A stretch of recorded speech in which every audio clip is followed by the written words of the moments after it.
Hello, and welcome back to the Test Drive Podcast, brought to you by Sport Car USA. I'm your host, Lee Bodette.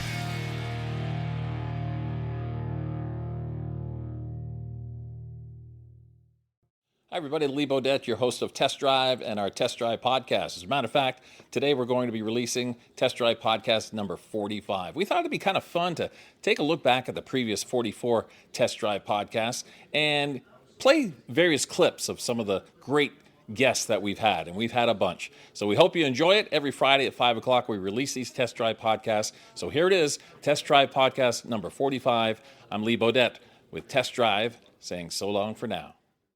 I can list off the cars he owned over the years, you know, his 66 Chevelle, 68 Buick Grand Sport, 70 Hearse Olds, you know, just the cars that he grew up with, the pictures, the stories of he grew up in upstate New York, you know, where the roads were wide open and there were cops few and far between. So, you know, tell all these great stories. And, you know, we grew up going to car shows and dreaming and wishing and hoping, you know, someday we'd have our own. And I actually grew up racing motocross and derby. So we spent a lot of our weekends going across state racing dirt bikes. And when I got to be 13 years old, it was kind of the adult, the crest of, you know, kind of youth racing into adult racing, and where you'd go from, you know, the 80cc class to the 125 at the time, back when they were racing 2-strokes. Everything's gone 4-stroke in that sport. But, you know, it got a lot more expensive. I remember my parents and I, you know, had a few injuries and concussions, and they're like, you know, really, how much longer do you want to stay in dirt bike racing? And I came up with a great compromise that my dad immediately jumped onto. And I said, I tell you what, if we restore an old muscle car together, I'll get out of motocross. And so my dad and I spent a summer looking for cars, and we found this heap of junk up in Jeffersonville, Vermont. We paid $3,200 for it.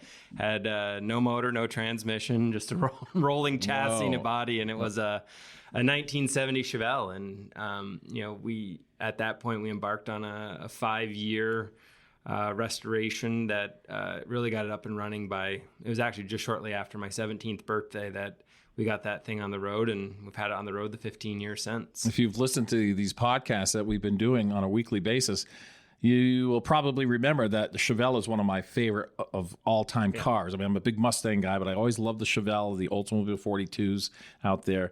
Tell us the steps that along the way got you to where you are today with that Chevelle. Yeah, I mean, it's funny. We learned a lot on that project. You know, the first year was just tearing out an old interior, really getting it down to bare metal, and then kind of planning what we were going to do for a build. And, you know, you started, you know, really building it from the frame up, and it's, you know, suspension, brakes, things that people don't realize. You know, you obviously got to put a drivetrain in it, get the, you know, body, throw an interior in, and each part took a while. I mean, if you had the money, you could do it fairly quickly. It's just you'd save up all summer. I'd work, you know, whatever summer job I could, and you know, my dad sold real estate part-time at the time, and whatever he'd earn for commissions we'd put into the car. And so, you know, one year we'd save up and we'd buy the suspension and the brakes, but, you know, that was $6,500 or $7,000. And so then you'd save up for another year and then spend it all in one fell swoop. But you know, it was, you know, the work kind of centered all around that. We would go around to car shows, check things out,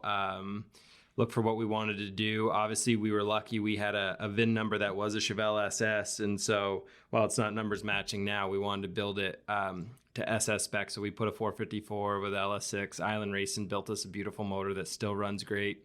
And we're running close to 500 horsepower, almost 600 foot-pounds of torque. So we have a lot of fun with it. But you know, you learn what the car can perform like so that you can relay that to the customer. So when I get back from these trainings, I'm amped up, I'm ready to go. And, you know, that's the easiest time to sell a sports car is when you come back from training, because you're all, you know, knowledge is fresh, and you know that, and you can feel what 455 horsepower in a Camaro feels like, and, you know, 495, or 490 in a Chevrolet Corvette C8. So it's been a great experience, and certainly a lot of fun. Yeah, sounds like we should do a test drive episode with one of these trainings. Sounds like it'd be a lot of fun for sure. It would be. So let's break it down a little bit. Camaro, we'll start with the Camaro. What was that like for you to go to the track and test out the Camaro? What year was it? Yeah, so this was in 20 19, I believe, just before the pandemic hit. Once the pandemic hit, there was a couple of years of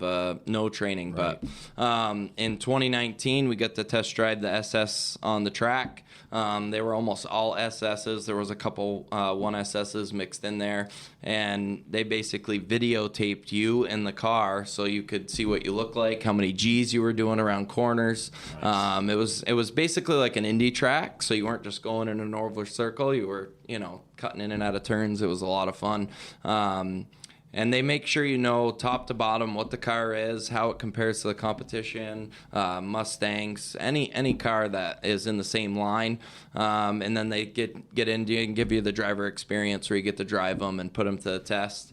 And the pro driver that's in front of you leading, he'll go as fast as you can go, basically. So if you keep up with him, he's on the foot. So you didn't have anybody sitting right beside you? Nope. You had the car to yourself? Car was all to myself. Nice. Yeah, it was pretty awesome. And then once you get done with the SS division, they actually bring in a hot lap and a ZL1 Camaro, so you can feel what that 650 horse feels like. And that was spectacular to have a pro driver. So I was in the passenger seat, the pro driver was driving me, and it's insane. What kind of rules do they lay down? I mean, it seems to me like whenever I go to these trainings, and I've only been to a couple, no Corvettes or Camaros, but there's always one or two of the quote-unquote drivers, people such as yourself, that really don't obey the law. Yeah. They don't obey the rules, I should say. Do they lay down the law, so to speak, and say, hey, you can only go so fast, or no burnouts, things like that? I mean, it's kind of just respect to not do a burnout, Right. but you're basically the pro driver will say, if you can keep up with me, we'll keep going. So I mean, we were doing 130 into turns. Whoa! So you're cooking high speeds. Is it a bank track? Yep. Nice. Bank track, but Indy like. So you kind of cut over it's almost like a checkered flag in turn. And just a lot of fun. How much control did you feel that you had? Did you feel in total control of that vehicle? Total control. So when those cars, specifically, are in, I'm blanking on it now. When they're in traction control, when they're in traction control, you have full control because there's no slip because it's always looking for traction. So you can pretty much lay on the gas pedal and give it almost as much as you can, and the car's just going to know how to handle. When you get in the car, they're already in track mode. They ask you not to do it manual paddle shift, but you always find yourself trying it out just because. Yeah, and I know whenever I bought a sport car and it has traction control, I've been told do not take that off unless you're on the track. And you're saying it was still on when you were on the track. Did anybody ever take the traction control off? Or? I'm sure they did, but you never really stopped. Like once you went, you were going around the track until you were done. Okay. You do like 3 laps, I think, and you're done. But when that traction control's on, you can really lay into the car and it won't spin out on you. Yeah, your accent's not going to come up and say hello. Exactly. Yeah. Right. So that's the Camaro. You had a big win in Atlanta. Tell us about that. That was great. We had a pretty decent car, honestly. In the start of the race, we weren't as good as we wanted to be, and ultimately had a pit penalty. We had our pit coach actually had both his hands down on the hot side of pit road, which is illegal, a no-no. So they caught us on that, and they said, "Hey, you got a pit penalty." So that put us in the back. Then we got some contact and spun out, tore up the car a little bit, but one of those instances where I was able to fix it. And we believed it was going to be a rain-shortened race. Looking at the radar, we were pretty confident of that. So we were able to make a pretty decent pit call and stay out there. And then the car was good enough to hold off those guys until the rain came, essentially. So it worked out. It was great to be in that position, and you have to be there to get those wins. So that was a testament to our whole team. And people don't realize always that it's not just about raw power and, pedal to the metal. It's a strategic thing too, like any other sport where, like you were saying, like you decided not to pit at certain times and just try and, hope the tires hold or you have enough gas or, those sort of things. So. Yeah, of course. Like, yeah, because in that instance, our strategy wouldn't have worked if the race had have gone in the entirety. Right. We would have had to pit again, and other guys may not have, right? You're So, kind of taking that but gamble. yeah, yeah, and that's the good thing right now for us. With having 3 wins prior to that race, we're able to take that gamble. Because if it doesn't work out, it doesn't really hurt us that bad. But if it does work out, then we win. And it just pushes not you even everybody's farther. in that position. This show that you are the head of, if you will, the Vermont Antique and Classic Car Meet, has been around for 66 years. Mm-hmm. Certainly predates me. That's a long time. Yes, it has. I think they started out having it at one of the ski areas originally in the parking lot. Yeah. It's grown in size. I think it is. I know of no other car show in New England of this anywhere near that size. As I said, we have members who come from all over the country, in fact, outside the country, and certainly people who come to the show, bring their cars, are from all over, and it's the event. The cars have to be at least, 20 or 25 years old? We are kind of finding our way on that. We have got new, we have judging classes, and we've got classes now that are opening up to, no, I don't have the stuff in front of me, but where you can allow more modern cars or customized cars and see if there's big participation, good. If not, we'll try something else. So we're not trying to be restricted to really old cars. Right. However, we do want to have antique cars there because I think that's what the attraction is. Right. People come from all around, all over the country, really, to check out this show. How many cars are we talking about, and how many spectators? Spectator numbers, I don't have any handle on at all. Car numbers are anywhere from 200 to 300. Right. And of course, cars are only maybe half of what's going on. The other half is the flea market. Oh, yeah. And there we've got, I think, available 500 flea market spaces. Most of them get taken. The last time I was at a meeting, I think like 2/3 of them have already been taken. And frankly, that is probably as big a source of revenue to the club as any of the rest of the show. People that have classic cars and antique cars, they're looking for parts. Mm-hmm. That's right. And memorabilia. Mm-hmm. It's all there. Yeah, it's all there. Yeah, yeah. So there must be some great stories to tell about throughout the years with the Street Rodders. Is there any one or two that really just sticks out as far as maybe how the car came about, where the person found it, how much work they had to do on it? Anything like that stick out? Oh, in your yeah. mind? I mean, there's always some. I mean, every now and then you'll run into. I have a guy out in Bakersfield, California, and that is one of my events that I also do out there. His dad bought the car. He gave them to him when he was 17 years old, and he still has it. Nice. Hasn't changed it. Hasn't done anything other than maybe put some new tires on it. Otherwise, it's still all original, And he brings it to our events because he likes cars. He realizes it's an antique. It's all original. It's not the thing. But he'll tell you the stories. I mean, he knows everything about that car inside and out. Mm-hmm. I mean, he grew up in that car, and it's neat. It's not really my cup of tea. I'm a hot rod guy. I like a modified. Yeah. But it's neat in its own way. I do know that one of the TV stations came out to Essex Junction last year, and they ended up doing a story, same kind of thing. They found a guy that knew all about the car. It was like his dad's car and the whole thing, and they carried on down through the things. It's not uncommon to have a third generation now. Yeah.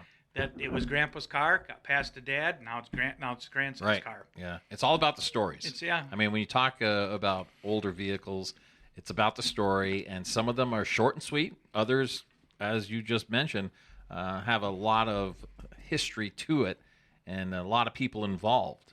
I'd like to backtrack a little bit. And Jonathan, can you tell us a little bit about yourself? We know your nickname is Jono. That's about all we know right now. Yeah, so I've been with Hemmings for about the last 4 years. Started consulting with Hemmings in 2019. really started with an understanding of, the online auction space. My background is in digital product development. I was with Hemmings parent company before that. And, we saw a need in the rise of online auctions and kind of the change in how people were buying and selling cars online, the opportunity for Hemmings to diversify, beyond just kind of your traditional classified, which we, still run that business. But what I think is unique about Hemmings is we run three distinct marketplaces now. So we have our classifieds both in print and online. We have a buy now, make offer marketplace, and then we have our live online auctions.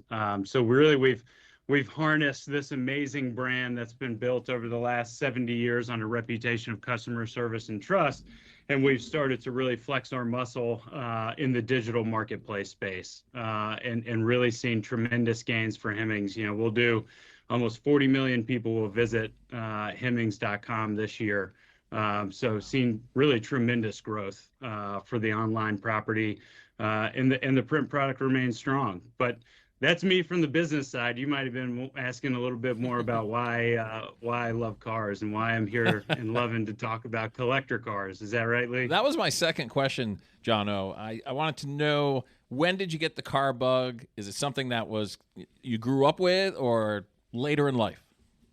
Yeah, I have been really fortunate, kind of in the situation I grew up with here in Charlotte, North Carolina. My parents had a piece of property outside of town, about 50 acres. And my favorite thing in the world to do is wake up, if I wasn't in preschool, when I was 4 and 5 years old, was running out to the barn. I wanted to climb on the tractor, work on the tractor, get in the John Deere Gator, anything with the motor, dirt bikes. I started out with a little 50cc Honda, kind of little trail bike, and my love of everything automotive kind of grew from there, and got out of 2 wheels into 4 wheels. And I just love anything that has an engine. I still love going out there. They still have the property. I still love starting up the tractors and moving things around. But my first automotive memory was when I was 4, climbing myself up into my parents' Jeep Grand Wagoneer. And I still think that's one of the coolest cars ever made. It's gold with the faux wood paneling. It's got a corduroy burgundy interior, and I can literally picture it in my head trying to climb up in it. And it's like a monster truck to me at the time. I just think it's the coolest thing in the world. And that's my first car memory. Outside of riding around, the backseat that faced the wrong way, the oncoming traffic in my mom's Buick Regal station wagon back then, So yeah, that's when my love of cars started. My grandfather loved hot rods, and we shared that passion together. I learned how to drive in his 1954 Chevy Bel Air. That was what I used to drive around with my learner's permit with him on Saturdays, cruising the country roads outside of Charlotte when Charlotte still had country roads. Now it's a behemoth city and continues to grow. But yeah, I love it. I still love it. I'm feel like, probably like you guys do, I found a cheat code in life where I get to talk about cars and work with cars, really cool cars every single day, and it makes it not feel like work. What a lot of what the big three, the Detroit auto manufacturers, did is, rather than having full product lines through their brand for people to graduate through, what they did was they used the brand names as their differentiator. So like tiers. So when you got it, so like when you were starting out, you would have a Ford. And then when you got the career job and you were having the household and stuff like that, you would graduate to a Mercury, or you would graduate from a Chevy to a Buick, or from a Pontiac into a Chevy into a Buick, and so on. Yeah. And then once you had really made it, if you were really successful, that's when you would get the Cadillac, or you get the Lincoln, or you get the, and so on. And so like they use the brands as the statuses, and then the trim levels of the cars within the brands to show like who really belonged, as it were. So it was a very much a status symbol type thing to have a particular brand. As we've moved into the modern era for scale of economy in terms of the manufacturing process, they've gone to making a lot of the same cars essentially between the different brands. And so when you look at a Buick with a comparable model Chevrolet, at, you know, the Chevrolet at the high tier versus like a second from the top on the Buick, like they're essentially the same car. So a lot of these manufacturers, like you look at GM, they did away with their Pontiac line. You look at Ford, they did away with the Mercury line. And so it's because they found that they were just competing with themselves for their own sales. Right. And so now they have, like, everybody typically has their core line, and then they have their luxury line. Right. And there's just two. Yeah, there's just tiers, two. yeah. With the one exception, of course, being GM, because they still have Chevrolet, Buick, Cadillac, and GMC. Where GMC has kind of become that mid-luxury tier for them that they've stuck with. Chevrolet kind of the entry level one, but then Buick is not, like, on the U.S. side. It's kind of the odd duck. You're like, I don't know necessarily how this fits, but it's because it is such a massive success overseas for whatever reason, especially in the Chinese market. Like the Buick line is just massive. How did you develop your passion for cars, John? Was it a little boy growing up, or? Well, you know, I've always been. My dad was a mechanic. And, you know, moved up through the ranks. I've worked as a beer truck mechanic, golf cars. I've done golf cars in high school and so on. And as I said, you know, the mechanical work, like a Selectric typewriter is a purely mechanical machine. And, you know, you guys have probably never seen one apart, but they are fantastic. It's really impressive what they do. But then somehow things changed where I'm very mechanical. I like hands-on. I went into the semiconductor world where I guess you become an Imagineer. Because you can't see anything. You have to have a scanning electron microscope. You have to really imagine what's going on. And I spent 40 years as an Imagineer. But all the time, I've still had my mechanical instincts. I do all of my own work, you know, on the cars, on the house, pretty much everything. Not afraid to take the challenge on and also, you know, go ask for help when needed.